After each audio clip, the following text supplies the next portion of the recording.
Hi guys, just give me a couple of seconds to add some people. I know this is kind of a moot point, but apparently we're in a generation that we're actually talking about removing our rights for guns. What's next? I mean,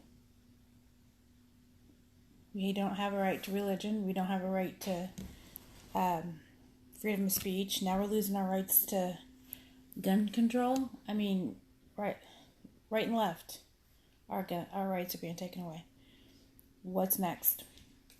And I find it extremely ironic that the person that's taking our gun rights walks around with armed guards. I mean, if you're going to take away somebody else's rights, maybe you should start first. You know? Live by example, maybe? But no.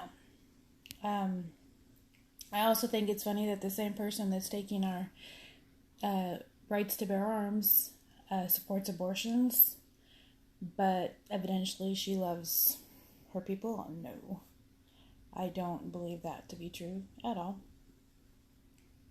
I also wanted to kind of I think it's really funny that I'm white. I'm a Christian. I'm a woman.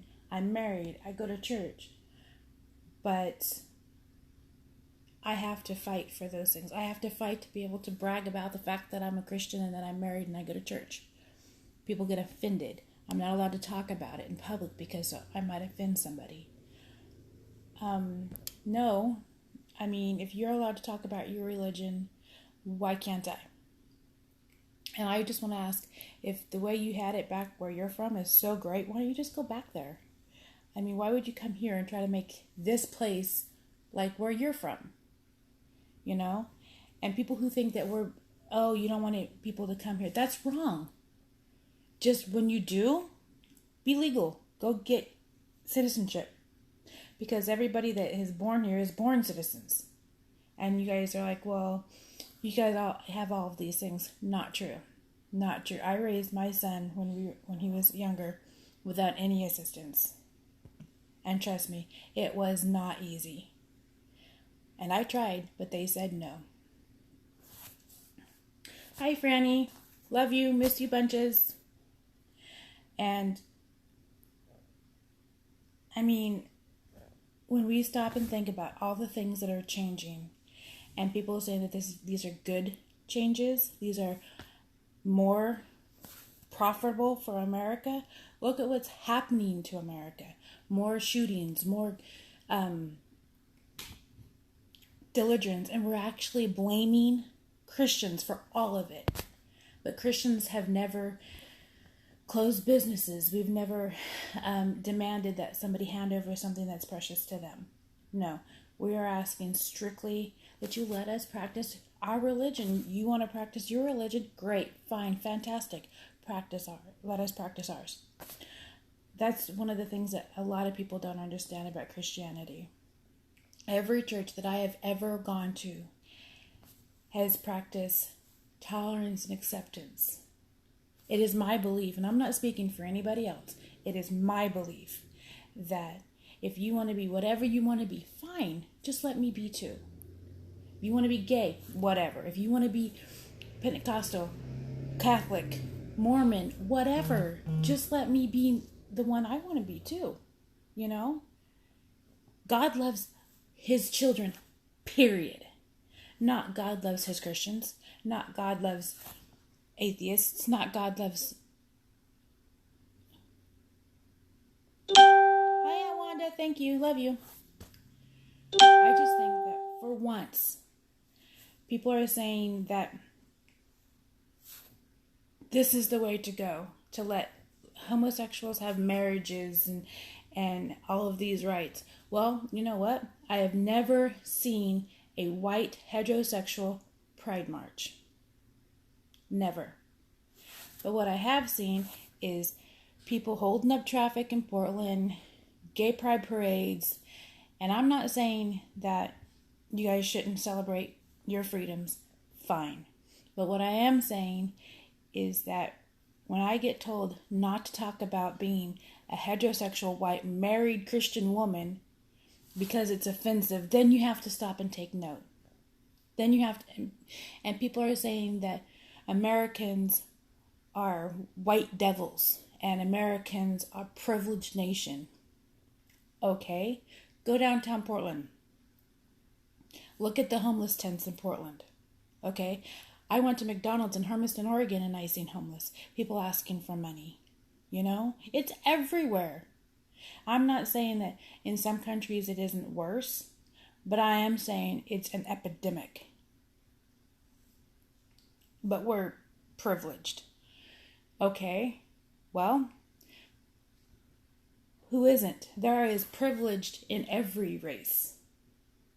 All right, and maybe if some of these people that are saying that we should let these other cultures in, I'm not saying we shouldn't, but I'm saying if you're really pushing to open the doors to America, maybe you should let them live in your house.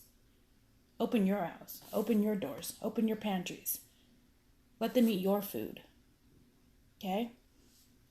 And because when people struggle, they feel it. No matter what station in life you are. If life hits you in the face, you feel it, no matter where you are. And so it's not about pride, it's not about race, it's not about ethnicity, it's about this sucks. And I'm sorry, no matter where you are in life, if something's happening to you and it's unpleasant, it's gonna suck. You know? And I'm sorry. But we're not saying stay out. We're saying you can come in, welcome you, open arms, but get citizenship. I don't know why that's a big deal. I don't know why you want to come here and not get citizenship. You know? Why? Because if you go to the other countries, you can't just walk in and get free shit. No. You can get kicked out, and some of them you can get killed. But you're not getting anything for free. Okay? I don't know any other country that hands you food stamps and cars and houses for free just because you crossed the border. I don't know any other country that does that. And another thing I'd like to talk about is my son came to me yesterday and asked me to go back to Walmart with him because he couldn't buy Sharpies. You have to be 18 now to buy Sharpies. 18 now to buy glue. They can buy Drano.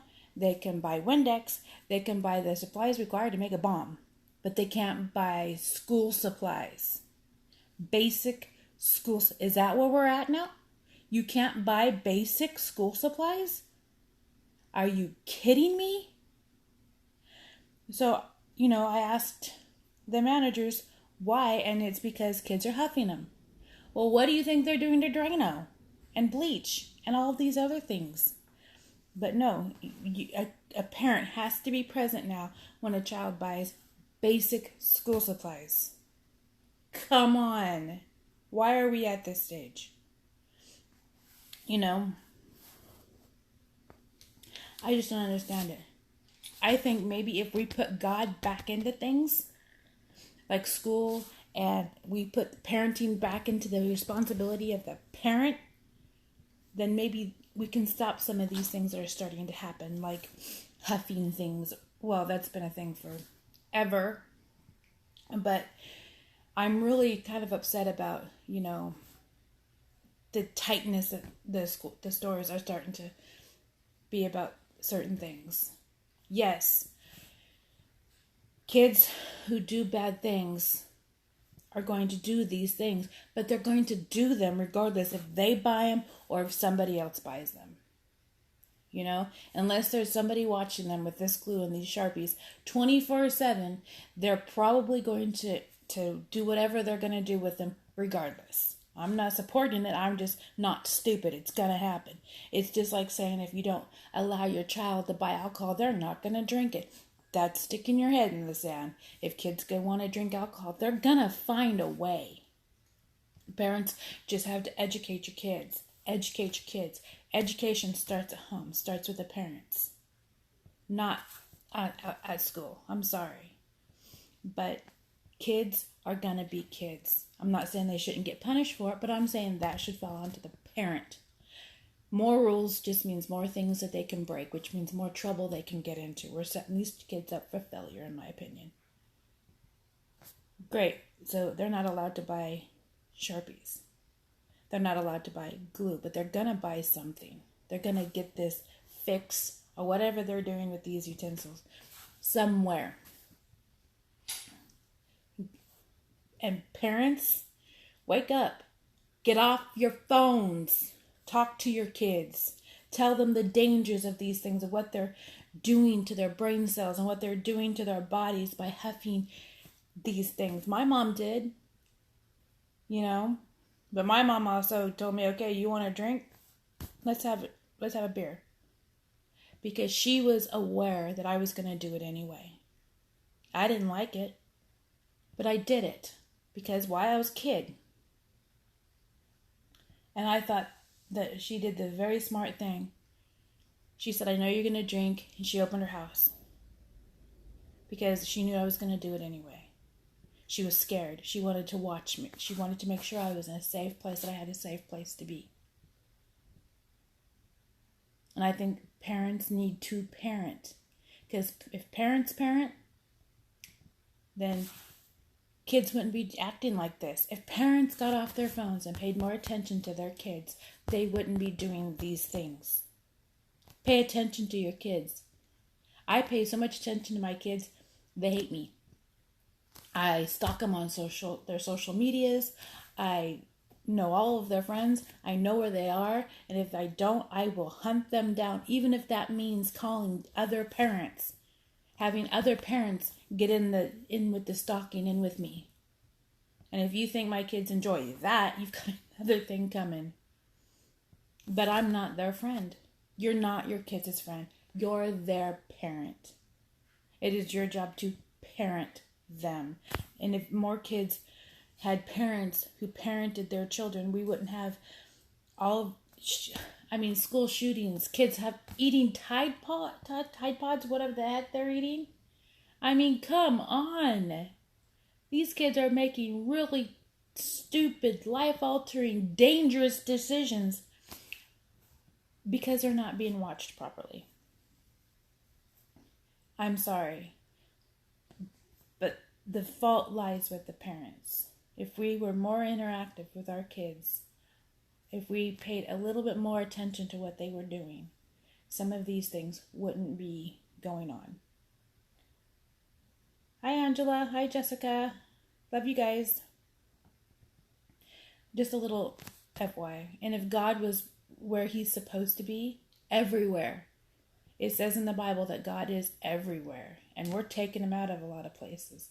And in those places are where these bad things are happening. We can't talk about God anywhere. And look what's happening to our country. Look what's happening to our school systems. Look what's happening with our neighbors. I was listening to a lady the other day who said that when she was younger, she used to walk by herself to her friend's house. But she can't let her kids do that in the same town. I used to do that when I was younger. I used to walk clear across the town that I grew up in by myself to visit my friend. And my mom felt perfectly safe for me to do that. Same town. I wouldn't trust it. I see ads all the time about child abductions, human trafficking, things like that. I mean, maybe it's, the world is becoming a more dangerous place, or maybe it is that social media is blowing it out of proportion. But think about it. Think about, letting your children leave unattended. Think about,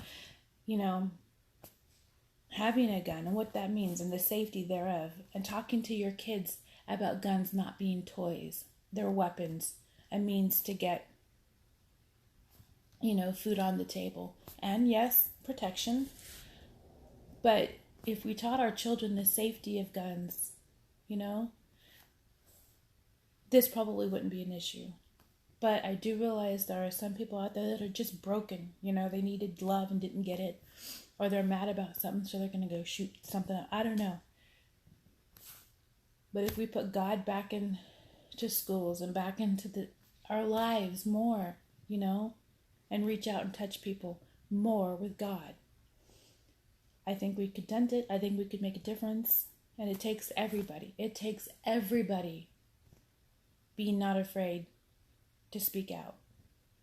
I remember when I was younger, I didn't think so. I thought I was a kid. I didn't have a voice. Well, kids are the next generation. They need to know that, yes, they have a voice. Yes, their voice does matter. But we also, I love you too, Jessica. But taking guns away from people, taking guns away from, that's not the answer. That would never be the answer. That would start a war. People feel that it's their right.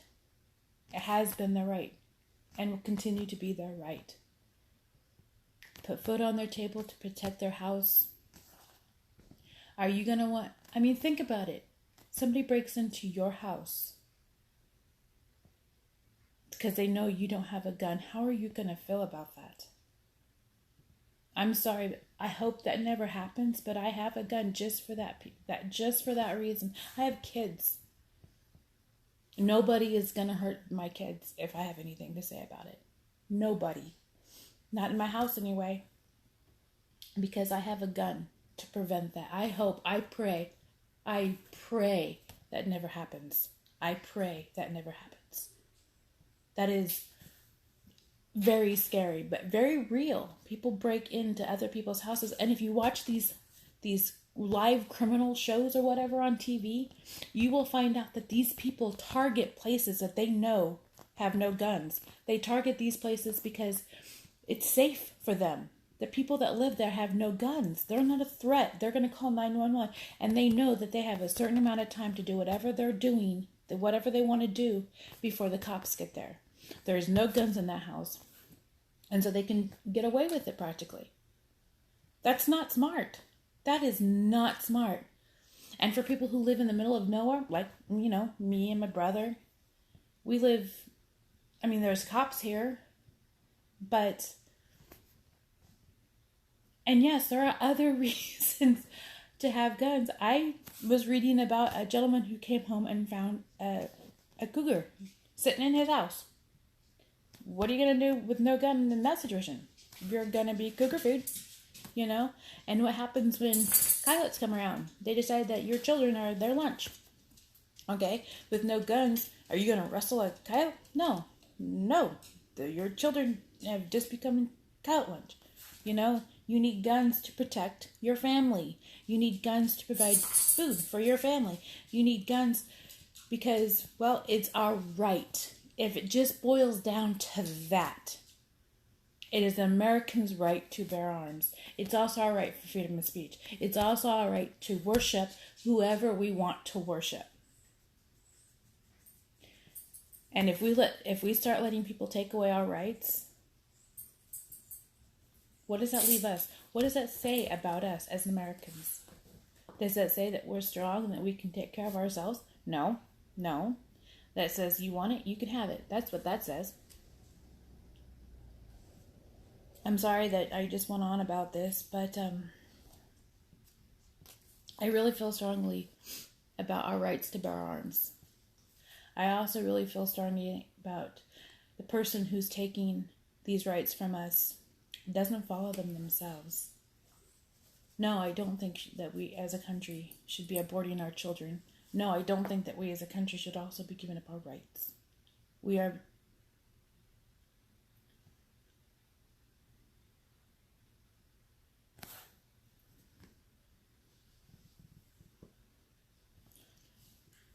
I love you too, Jessica. Yes, go pick up your little girl. I'm just about done. I just had to get this off my chest, but I will be